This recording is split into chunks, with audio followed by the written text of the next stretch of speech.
క్రీస్తునందు ప్రియమైన దేవుని బిడ్డలారా, మరవామల్ని తీరయ్యా. వాయిద్యాలు వాసే బిడ్డలు కూడా లేచి నిలబడండి. ఎవ్వరు చేతులు తట్టొద్దు, ఎవ్వరు అటు ఇటు చూడొద్దు. అందరం కళ్ళు మూసుకుందాం. కళ్ళు మూసుకొని గత జనవరి 1వ తారీఖు నుండి ఈరోజు వరకు, ఈరోజు సాయంకాలం వరకు కూడా సాతానుడి నిన్ను ఎలా శోధించాడు, దుష్టుడైనటువంటి అపవాది ఏ విధంగా పీడించాడు నిన్ను, నీ భర్త రూపంలోను, నీ ఇంట్లో వాళ్ళ రూపంలోను, ఉద్యోగం చేసే స్థలాలలోను, కొన్ని సమస్యల ద్వారా, కొన్ని బాధల ద్వారా, ఎవరితో చెప్పుకోలేక, ఎలా ఫేస్ చేయాలనేది అర్థం కాక, నేను చచ్చిపోతే బాగుండు అనుకున్నటువంటి దినాలు ఎన్నిసార్లు అనుకున్నావు? ఎందుకు నేను బ్రతికేదని నేను ఎన్నిసార్లు అనుకున్నావు? నేను ఎవరి కొరకు బ్రతకాలనుకున్నావు? ప్రియమైన దేవుని బిడ్డ, నీ హృదయం ఎంత గాయపడి, ఎంత వేదనతో నువ్వు దేవుని మందిరానికి వచ్చావు. అలాంటి సందర్భాలలో నీ తల్లి గర్భములో నీవు రూపింపబడకమునిపే నిన్ను చూసినటువంటి యేసు నిన్నెన్నిసార్లు పలకరించాడు. నీ 2 చేతులు పైకెత్తి, యేసయ్యా, ఈరోజు నేను జీవంతో ఉన్నానంటే నీ కృపయే నాయనా. ఈరోజు నేను జీవంతో ఉన్నానంటే నీ దయ. నా కళ్ళ ముందు ఎంతోమంది ఈ సంవత్సరాన్ని చూడలేకపోయారయ్యా, ఈ దినాన్ని చూడలేకపోయారయ్యా. నాకు ఈ దినాన్ని ఇచ్చావు, నా బిడ్డలకి ఇచ్చావు నాయన, నా భర్తకి ఇచ్చావు నాయన, నా భార్యకి ఇచ్చావు నాయన, నా కుటుంబంలో ఉన్న 50 మంది నీ మందిరంలో ఉండగలిగే భాగ్యాన్ని ఇచ్చావు. నీ వందనాలు. 2 చేతులు పైకెత్తి, கடந்த வந்த பாதைகளை திரும்பி பார்க்கிறேன், கண்ணீரோடு கர்த்தாவே நன்றி சொல்கிறேன், நான் நன்றி சொல்கிறேன். அப்பா உமக்கு நன்றி, ராஜா உமக்கு நன்றி, அப்பா உமக்கு நன்றி, ராஜா உமக்கு நன்றி. கடந்த வந்த பாதைகளை திரும்பி பார்க்கிறேன், கர்த்தாவே நன்றி சொல்கிறேன், நான் நன்றి சொல்கிறேன். ఈ స్థలంలో నిలబడినటువంటి బిడ్డ, క్రొత్త సంవత్సరంలో అడుగు పెట్టబోతున్నావు. పాత సంవత్సరంలో నీ స్థితిని ఒక్కసారి పరిశోధన చేసుకో. నీ భార్యను చూసి ఎన్నిసార్లు నువ్వెందుకు పనికి వస్తావని ఎన్నిసార్లు అన్నావు? నీ భార్యని ఎలా తృణీకరించావు? అలాంటి సందర్భంలో ఆమె మనసు ఎంత వేదన పడి ఉంటుందో నీకు తెలుసా? 10 మందిలో మెడ ఉంచి నీ దగ్గర తాళి కట్టించుకున్నా నీ భార్యనే చిన్న చిన్న విషయాలలో తృణీకరించినప్పుడు ఎవరి దగ్గర చెప్పుకోగలుగుతుంది ఆ బిడ్డ? నీ భర్తను ఎన్నిసార్లు అన్నావు నువ్వెందుకు పనికి వస్తావని? భర్తను దూషించినటువంటి బిడ్డలు, భర్తను కూడా ఎందుకు పనికిరానటువంటి దృష్టిలో చూసిన బిడ్డలు. ప్రియమైన బిడ్డలారా, ఇలాంటి పరిస్థితుల్లో తల్లిదండ్రుల యొక్క స్థితిని చూసిన బిడ్డల యొక్క హృదయం ఏ విధంగా పగిలిపోయి ఉంటుందో తెలుసా? ఈ లోకంలో మనలను ప్రేమించే వాళ్ళు ఎవరూ లేరా? మనలను అర్థం చేసుకునే వాళ్ళు ఎవరూ లేరా? ఎందుకు ఈ బ్రతుకు అనుకున్నటువంటి రోజులు లేవా? உலகம் வெறுக்கையில்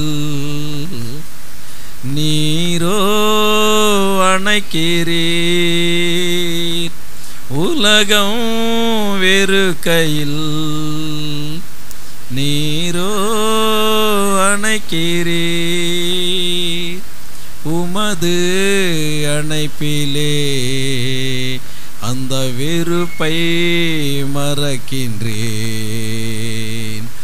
உமது அணைப்பிலே அந்த வெறுப்பை மறக்கின்றேன், உம்மை நோக்கி நோக்கி பார்க்கின்றேன், உம்மை நினைத்து துதிக்கின்றேன், உம்மை நோக்கி பார்க்கின்றேன், నీతి తుదికిండ్రే. బిడ్డ, ఎన్నిసార్లు నన్ను ప్రేమించే వాళ్ళు ఎవరు లేరు.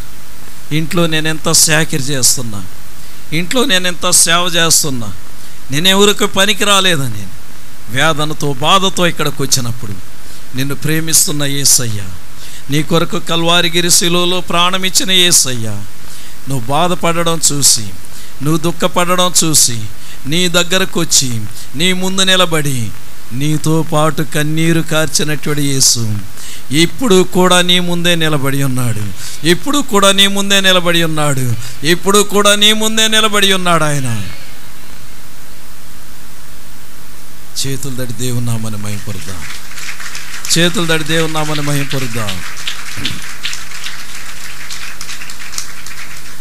గడచిన కాలం కృపలో మమ్ము కాచిన దేవా నీకే స్తోత్రము, పగలు రేయి కన్ను పాపవాలే కాచిన దేవా నీకే స్తోత్రము, గడచిన కాలం కృపలో